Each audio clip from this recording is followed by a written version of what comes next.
all will be revealed. Hopefully, at least. Let's get started.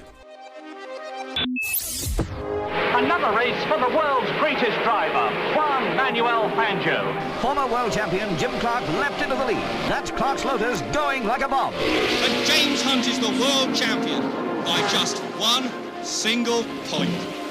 By being a racing driver, you are under risks all the time. And if you no longer go for a gap that exists, you're no longer a racing driver. And that is Michael Schumacher ahead, the world champion. To become a four-time world champion, Sebastian Vettel, Lewis Hamilton, champion of the world. That's for all the kids out there who dream the impossible. Max Verstappen is champion of the world.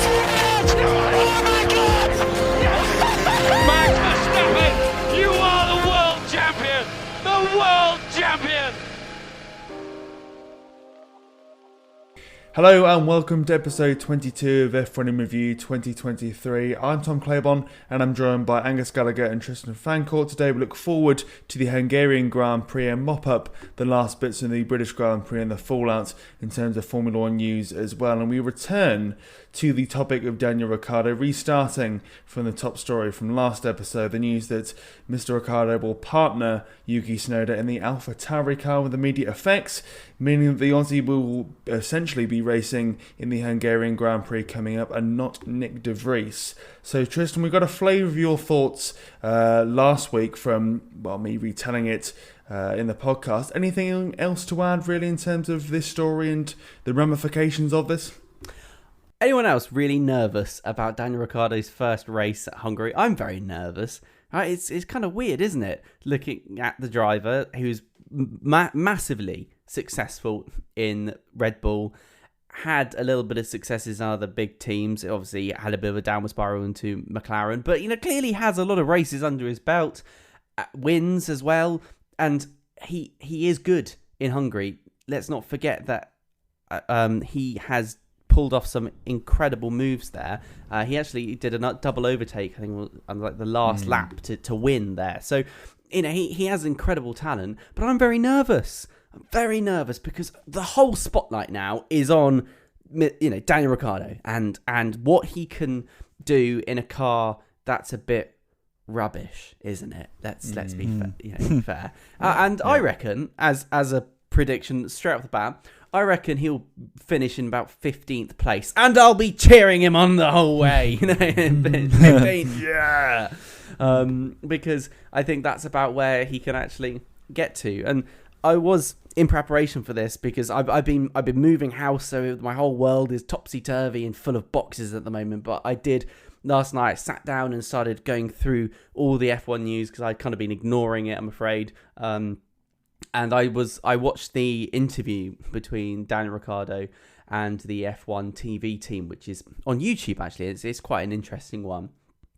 And I think Daniel was very much open to the idea that he's not going to do that brilliantly this season, which is fair enough because he's 50% of the way through, which means he's got a 50% potential point disadvantage. But secondly, because I think everyone in that team is brutally aware that the AlphaTauri car is a little bit under-spec'd. And Daniel Ricciardo said that the car is, it's low on top speed, low on aero.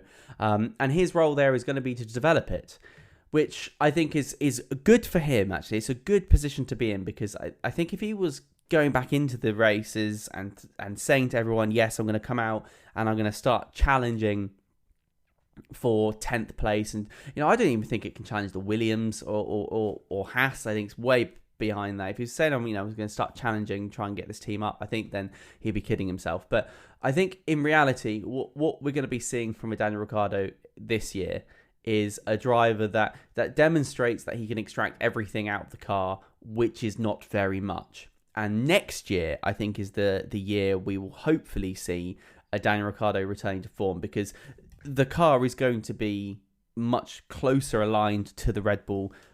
Is it fair to say now it's parent team again rather than sister team? I think so, yeah. So, going to be much closer to the parent team again. And I think that's what we want to see from Daniel. And now, I was thinking, because I was having a sort of a minor thought experiment with myself. So I want to hear your thoughts. Do you think this is a step from Ricciardo back to the big boy team of Red Bull?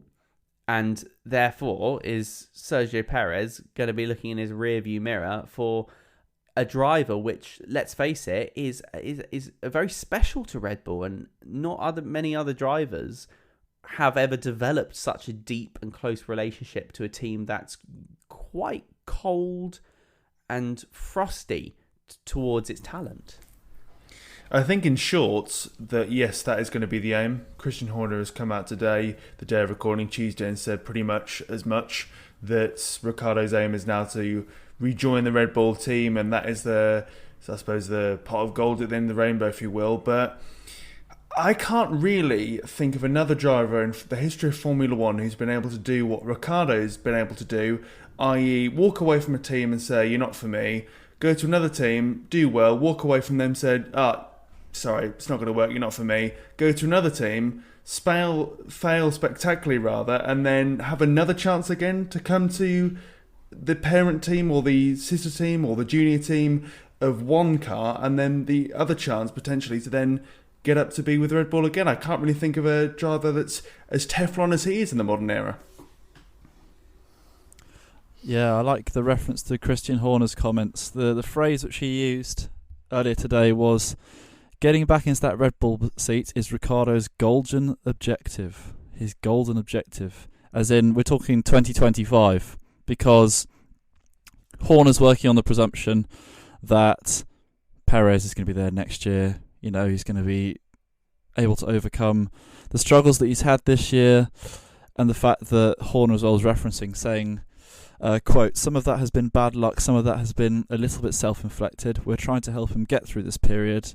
He's still second in the World Championship. He's won 2 Grand Prix out of 10 so far this year, and he started the season in great form. We want to help him rediscover that form. So they're not giving up on Perez by no stretch of the imagination.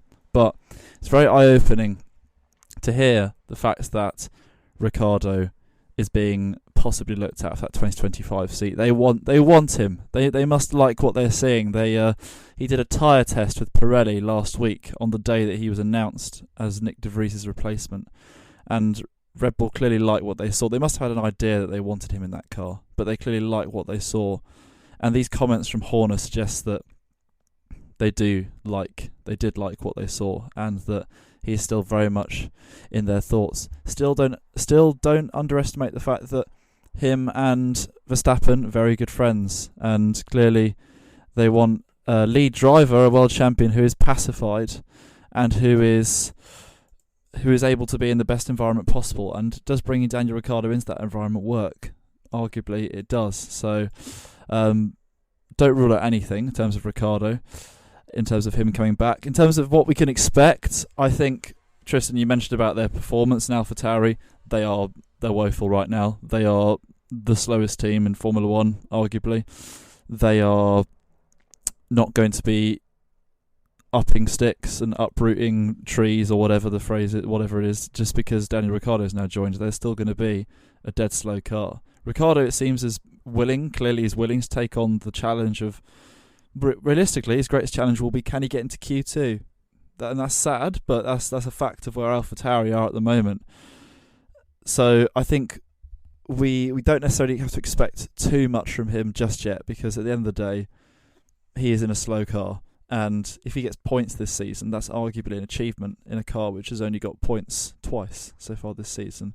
So excitement that he's back, but let's temper expectations for now, I would say as well, even though Christian Horner seems to be doing the opposite with that. Yeah, exactly. I mean, it's the Daniel Ricciardo 10-year circle of life, isn't it? Because he was in Toro Rosso, which are now AlphaTauri, between 2012 and 2013. So 10 years later, we're back to the start. And it was weird because Daniel Ricciardo started all this off, didn't he? So, Daniel Ricciardo left the team, and then up came Pierre Gasly, Alex Albon, and that whole saga. And then eventually, Daniel Ricciardo's come in to replace the end of the saga, which is the Nick De Vries not being what AlphaTauri and Red Bull would expect. So it's kind of strange, isn't it, that the whole domino effect has started and ended with Daniel Ricciardo. And yeah, I completely agree, Tom. It's kind of unheard of for a team to be so open and willing to bring back a driver that caused them so much discourse. And arguably, two sides of the same coin. Yes, you can be brutal and very realistic. You say, nope, you're rubbish, off you go. But on the other hand, you say, well, we're not very emotional when it comes to getting rid of drivers, so we're not very emotional when it comes to bringing them back on either. And as a result, it's not like Ferrari, where they get very impassioned and you can really do Ferrari a disservice and therefore you're out, that's it, you're never coming back. Red Bull, very much, yep, you're gone, or yep, you're back in. And that's just worked out really nicely for Daniel Ricciardo. I think this, however, will be his last shot. I think he can get to the pot at the end of the rainbow, Tom, as you like to say, get into that Red Bull seat if he's good enough. I think he's burnt a lot of bridges from a lot of teams that maybe wouldn't be as clinical as Red Bull perhaps would be. But I guess that doesn't matter, does it? Because he now has an opportunity to get back into a top team, a team that he loves. And when I was looking back at the top moments from Daniel Ricciardo, I kind of miss that era of Daniel Ricciardo in Red Bull. So he's got a lot to live up to. He's got to live up to, weirdly, past him, which not many people can necessarily say. Yeah, so as I said at the beginning of the podcast, I'm very nervous to see what we see in Hungary. I'm very, very nervous because this is make or break time for Australia's F1 golden boy. Mm-hmm. And with this move in mind, we've spoken so much about what this means for Perez, the dynamics there with the second seat of Red Bull, but I'm also intrigued to what this means for Yuki Tsunoda, because you've got a driver there who burst onto the scene, some would say prematurely, into Formula One, has done better this season, I think it's fair to say, than last season, and has flourished, you could say, to a point now that Gasly's gone, or is more independent, if you will, beaten Nick de Vries quite clearly and comfortably, hence he's gone. But is he now further down in the pecking order? Does it go Verstappen, Perez, Ricciardo, Tsunoda, Lawson, or does it go Verstappen, Perez, Tsunoda, Ricciardo? An interesting one, really, because if I'm Team Tsunoda, I feel a little bit peeved off, or maybe the signs are, the mood music is, the Red Bull team don't really fancy me right now, in the short term at the very least, to be the number 2 guy or indeed the number 1 guy moving forwards. Interesting, isn't it? Because Tsunoda's always been lurking in the background, but then he's also been a really slow burner, I found. Because you're right, he came onto the F1 scene in a lot of fanfare because he'd had this excellent season in F2 where he came third in his rookie year, and only beaten by one of the people he was beaten by was Mick Schumacher, ironically. But Tsunoda had a standout rookie year. He was the next in line in the Red Bull pipeline, and people thought, well, it's fair for him to be promoted because, you know, Max Verstappen came third in F3 before he was promoted to a race seat. You had Daniel Kvyat came second in F3, I think, before he was fast-tracked to a race seat. So it was just like, well, it's Red Bull doing Red Bull things, isn't it? So clearly the guy must have some sort of talent, but he's never really lived up to it over a consistent period of time. And yes, if I'm Camp Tsunoda, I'm thinking, is this...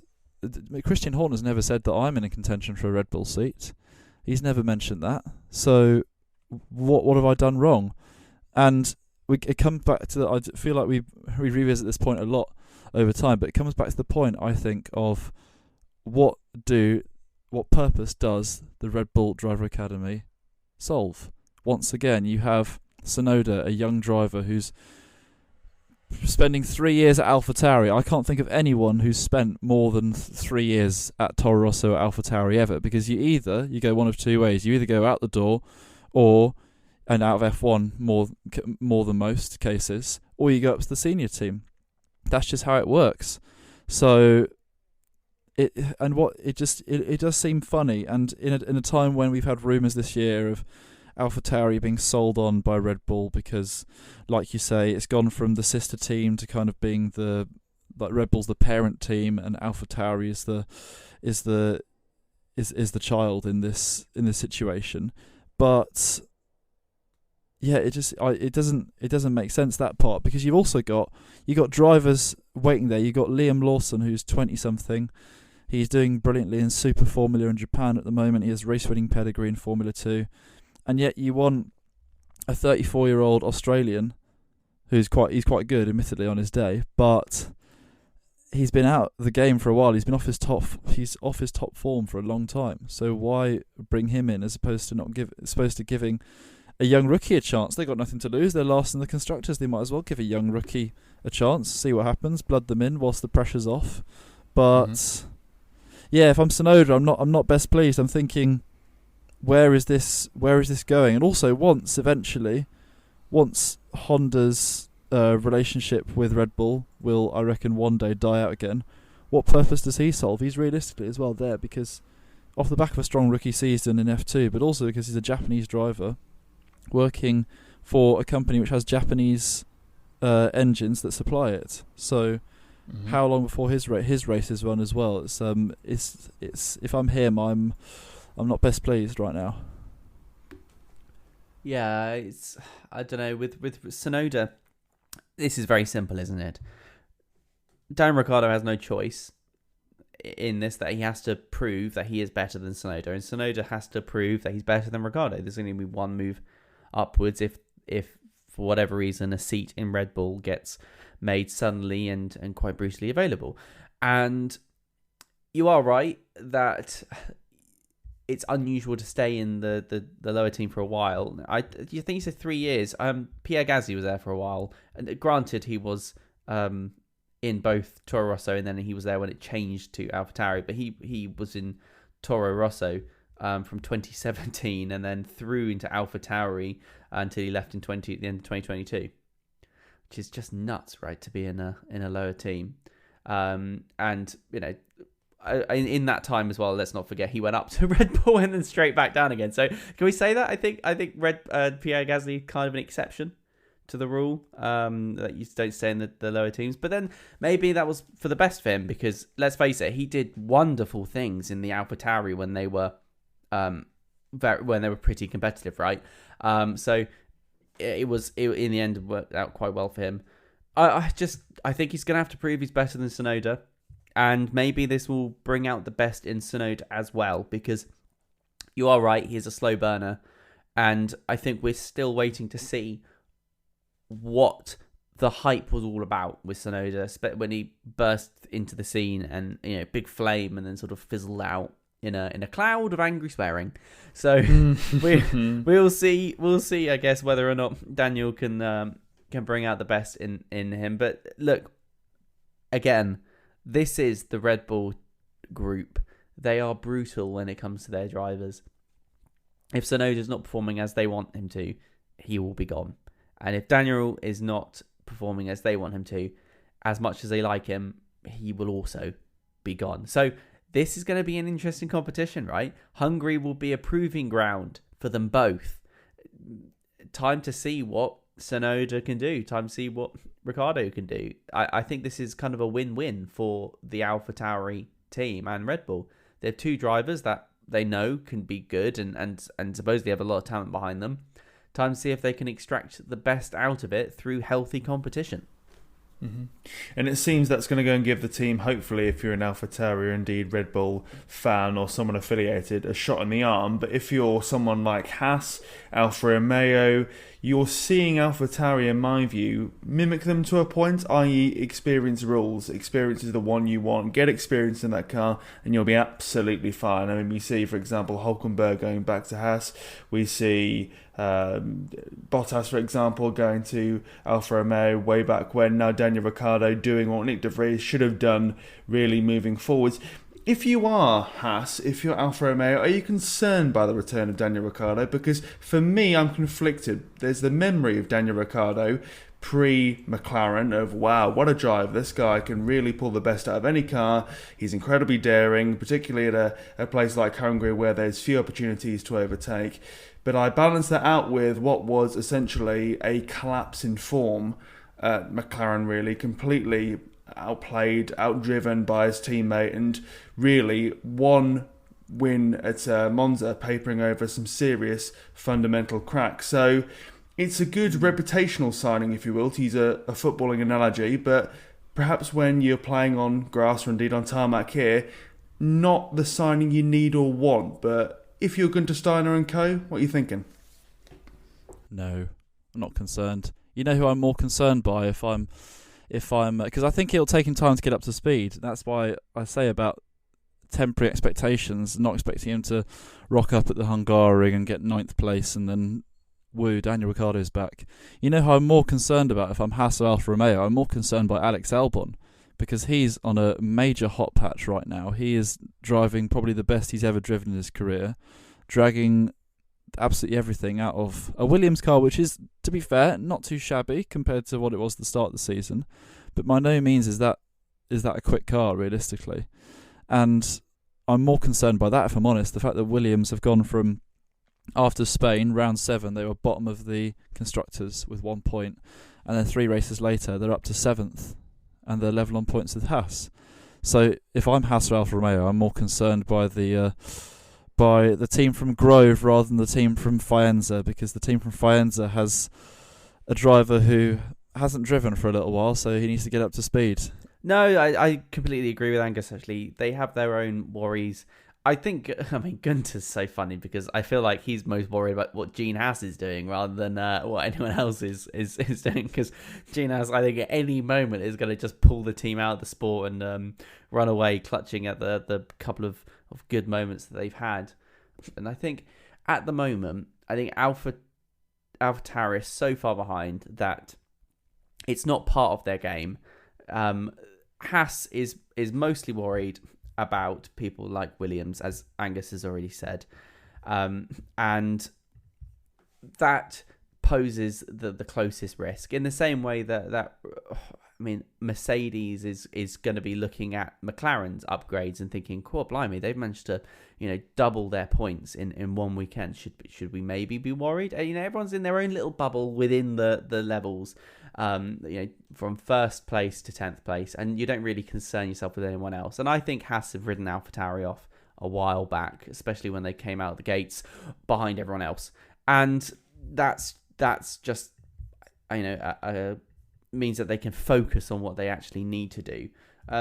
I think that's very good for AlphaTauri, because it means they can just focus on their own little back of the grid season this year. Yeah, we've got the benefits from that, and got a bit more talent within the car, concentrating on next year. So, yeah, I don't think they're going to be particularly. I don't think other teams are going to be particularly worried about Daniel Ricciardo coming through, because a driver cannot extract more than the car can produce. So Daniel is, even if he got 100% out of the car, he's going to be behind everyone else. Interesting. And we look forward, as we said many, many times, to the Hungarian Grand Prix moving forwards this weekend. To remind us about what happened this time last year, George Russell took his first ever pole position, Sainz was 2nd, Leclerc 3rd, but the results were something completely different, more akin to what we used to nowadays. Verstappen winning, Hamilton 2nd, and George Russell in 3rd. So aside from AlphaTauri, maybe Alfa Romeo and Haas, who do we think needs to do well? I mean, when we think back to the Grand Prix just gone in terms of the Hungarian Grand Prix 2022, that was the one where Mr. Hamilton didn't pit and everyone else did, if you remember that one. He was stranded there on the grid and, had to go and essentially do a start by himself, if you remember that one. So, in a turbulent one for him, I'm guessing he's hoping for a more smooth sailing race, among other things. I'll reference first, Tom, what you say about last year's race, because I completely had forgotten that George Russell got his first ever pole. I remember it was quite a dramatic session, wasn't it? It was like a wet-dry session, which was keeping us on tenterhooks until the end. And I also remember about this time, it was this was the middle of a 5-race stretch where it dawned on us that Verstappen was dominating all of a sudden, because we had France just before this where Leclerc crashed out from the lead and Verstappen won. This race, Verstappen started 10th, spun twice, and then won by 8 seconds. Not bad. And then a couple of races after, in Belgium and Italy, he again won from outside the top 10. So would we rule him out from doing... Sorry to change the questioning, but would we rule him out from doing something like this again? He's looking pretty unstoppable right now, isn't he? And it's a track that's one that's high downforce because you've got lots of slow corners. Would you say that Red Bull are looking pretty strong again? Will Sergio Perez get in the top 10? That's possibly a burning question. Qualifying, that is. Yeah. Bless him. Ouch. Well, it's factual based on the last 5 races. Do you not have confidence in him anymore? I mean, I've confidence in him to come back eventually, but he's on such a awful streak that I'm not expecting him to be back on the front row in the near future. I don't think we'll get necessarily a repeat of the previous race, where I don't think McLaren will be as strong, because Silverstone definitely suited their car. But would Perez be back on the front row? I don't know. It's just, he's in such a bad run of form that he'll turn it around eventually, but I don't expect him to turn it around straight away. It might take a summer break reset for him to get fully back to it. But isn't that just Perez's career of a purple patch, a not so purple patch, a purple patch, a not so purple patch? So it wouldn't surprise me, with this being a street circuit, if we were to go and turn it round and not win this one, but at least be on the podium.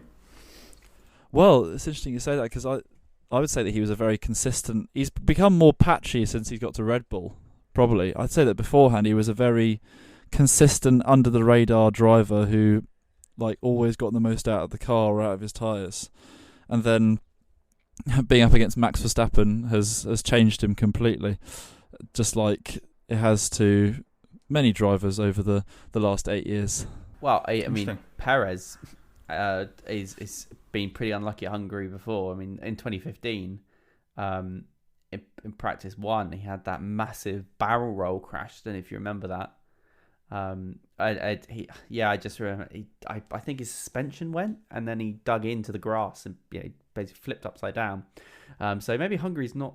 I think he's had a couple of crashes there. Now I'm thinking back, but he's had some bad luck there. So maybe this isn't the track to for Perez to break his bad streak of luck. Yeah, I don't know though. I think I'm losing confidence in Perez. If I'm just going to answer my own question there, which is not so great. And I think that's going to be some undue pressure on him. It's interesting you said actually that this may not favour McLaren, but it's a high downforce track. And what did we see at Silverstone? We saw that McLaren's had good downforce. They were pulling away during the sort of the high downforce areas through sort of Maggots, Beckett's, and that was giving them enough lead for the straights where they were a little bit slower. So actually, given that Hungary, you have to be quite good on the downforce, I think McLaren could possibly have another little moment of success here. I think tracks like Monza are going to be disastrous for them, but I'm expecting Williams to come through there as just a little heads up for the future. Yeah, I'm looking at someone like Fernando Alonso and going, where was that form at the start of the season now? Because take away the P2 in Canada, and it's been some average form really for not only himself but Aston Martin as well. So I think for them it needs to be another good weekend where they cash in on a good qualifying session and then hold that track position and then bank it as they did with Monaco really, because if they're not too careful they could slide even further down than where they are. And granted they're in third place, but the trajectory at the moment is seemingly downwards after a very good start where they stole a march. And it's great to go and have a good car at the start of the season, of course it is, but I think really a good constructor or a good team and a good set of drivers, you really see them come to the top, if you will, when in the middle of the season, towards the summer break, after that car is just as good and able to go and cash in where possible. So I think this is going to be a bit of a litmus test really to see how good Fernando Alonso and by extension Aston Martin really are this season. Well, I think some of the upgrades that Aston Martin have brought may have actually undone some of the good work from the beginning. They're not the first team to do this, and they certainly won't be the last. But don't forget that Aston Martin brought up big F1 upgrades in Canada, and it's not been brilliant from then. So it may well be that they're just not making the giant steps forwards that we would be expecting as other teams bring themselves forwards, right? So that's made them less competitive overall. Even if they're getting faster, they still need the delta to be the same between them and the teams that they're fighting. And unfortunately, other teams may just be bringing in higher efficiency, better aero parts, which means that they're just going to close up the gap. But it seems to me that part of Aston Martin's issue is they just don't have the big advantage over the other teams as they did at the beginning of the season. Now, Fernando Alonso was asked about this at the end of Silverstone, and he said that there is lots of things coming soon, and that will put them back into the positions that they would be expecting. But it's not a good sign, is it, when they're failing to upgrade the car, perhaps in a way that they want and we would expect. And I wonder whether or not this is actually something that we on this podcast identified at the beginning of the season when we said that they've brought in a lot of the engineers that developed the Red Bull team's car last year and have given Aston Martin the blueprints for this year, but they won't necessarily be able to advance it forward from this point. I think in this race we'll see to a point, yeah. In terms of who could be strong this weekend, I'm going to possibly be throwing one out there, but I'm looking at Ferrari. To be honest with you, I'm looking at Ferrari because I'm looking at some of their best results this year, and I tend to go. It's ironic whenever I look at Ferrari's best results, my instinct immediately goes to Charles Leclerc's row rather than Carlos Sainz's, even though Carlos Sainz has more points in the Drivers' Championship. I think simply because Leclerc just has those higher highs, or he has the ability to. But if we look at those, he's been able to get pole position in Baku, backed up by a third place finish, and then you got a second place in Austria quite recently, which for some reason feels like years ago, the Austrian Grand Prix when Ferrari were doing well, considering they got, 9th and 10th to back that up at Silverstone. But Azerbaijan, Austria, quite short, punchy tracks. Short in terms of Austria, but also have street circuit qualities because they're quite tight. Hungary lives up to this billing as well. I wouldn't be surprised if we had Ferrari having a strong weekend this time around, to be honest with you. I just have a feeling that they could be on the road to getting a strong result in the upcoming weekend. I could be proven wrong, but which I guess is fair, it's not groundbreaking statement. That could be true for any prediction. But in terms of Aston Martin, just to put my 2 pence in it, I agree that it's almost like their upgrades have kind of derailed their progress from where they were. After Alonso had been talking in the media about how he still felt he was in championship contention until quite recently, because he was saying that you never know what could happen to Verstappen. And then all of a sudden he's more looking over his shoulder at Lewis Hamilton. I still think he's put in an unbelievable individual season in terms of what he's extracted out of the car. He is still 93 points ahead of his teammate, the elephant in the room at Aston Martin headquarters. And I don't see them catching up with Mercedes realistically. I think Mercedes are on a good run and will probably pull away from that second place. I think Aston Martin versus Ferrari would be the battle to look at going forward. And don't get me wrong, even if Aston Martin finished in fourth, but say within 50 to 100 points of third place, that's still a remarkable season considering where they have come from this time last year. It was around this time last year they finally started to show shoots of progress and finally started to rise up the grid from the lower end up to the midfield. So it's nice for them that a year later we are talking about how them coming, say, 7th and 14th in Silverstone was a disappointment, and how they have dropped off, and all of a sudden they are not doing as well. I think they would have taken where they are a year ago, but you're right in that they have dropped off a bit, and they need to, if they want to continue meeting their high aspirations, they need to step it up a bit more, and they need to get back to what made them so strong towards the start of the year. And before we wrap up then, Angus, your prediction of Fernando Alonso winning a race this season, how are we feeling about that? Not completely out the question still.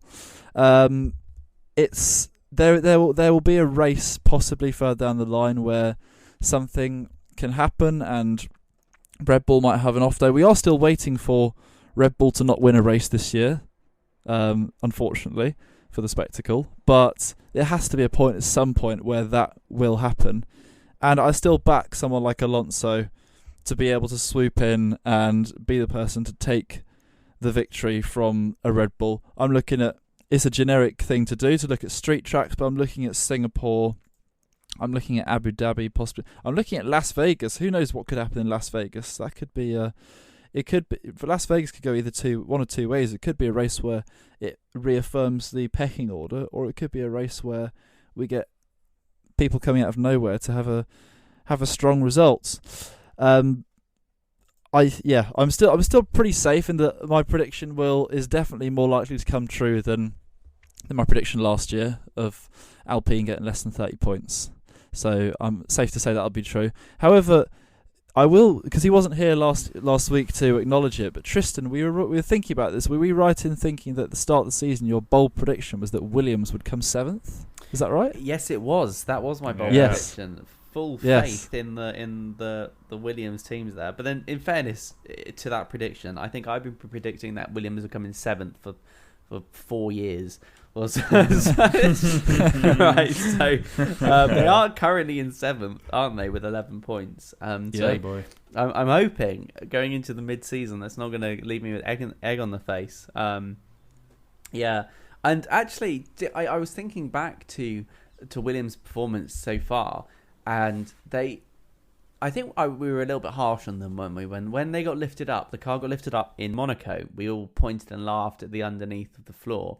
And I think we've been a little bit harsh because looking back and actually looking at the pictures again, I think we're seeing different parts of the floor and it is a bit more developed than we thought. But what didn't take into account is their design ethos for the car is a little bit different, and they've absolutely gone for speed. And I think Williams is going to do really well in Monza as just a prediction going forward, and I'm super excited to see how they do there, because I think going on those long straights, I think Williams is going to be pretty formidable, because they are consistently stupidly fast, and it's fast enough that they held back Red Bull with DRS. So a Red Bull car, not obviously Max, but yeah. So I'm very excited for that. Ferrari, do you think, right? Looking at Fred Vasseur's comments, which is going into Hungary, we are looking for a hopeful for a pole position. Tom, is that gonna happen realistically for you? It is possible when you consider the good form they had more recently at Austria. I give you that they are wildly different tracks in their makeup, but the possibility is there that they could at least get it close to pole position. But it comes back to Verstappen being on red hot form consistently since arguably the beginning of the season to now. I can't really see anybody in any car that's not his own pipping him to that P1 spot in qualifying. But the race may be different, but I think qualifying is, if not king, definitely crown prince when it comes to Hungary, owing to how that's like. So yeah, I'll be keeping an eye out for Saturday more than I will probably the race, if I'm honest. Yeah, I think a big thing this weekend is going to be the weather's going to be a big tease. The weather's been such a tease, hasn't it? Over the last come on, it's been raining like around the race or on Saturday. When it was the British Grand Prix, we had massive thunderstorms, huge thunderstorms. It was apocalyptic rain. Except when we wanted it, I was like, "Oh, for God's sake, come on!" And even because I wasn't that far away from Silverstone. I mean, to be fair, the UK is tiny, so you can never be that far away from Silverstone. But we weren't that far away from Silverstone, and by me, it was absolutely bashing it down with rain, and Silverstone was, fine. On the weather radar, you could see you see the clouds around the track. That was just where I was, and I was like, right, brilliant, excellent. We got rain here, but not where I want it to be. And looking at the weather forecast this weekend, I think it's going to be yet again a big tease with rain on Friday and Saturday, but good weather on Sunday, which is, come on. We want to see a wet race. Really want to see a wet race, because I want Angus's prediction of a Aston Martin win to come true, and I don't think that's going to happen without a little help from our good friend Mother Nature. So I think, given the predicted good weather, I think it's going to be Max to win.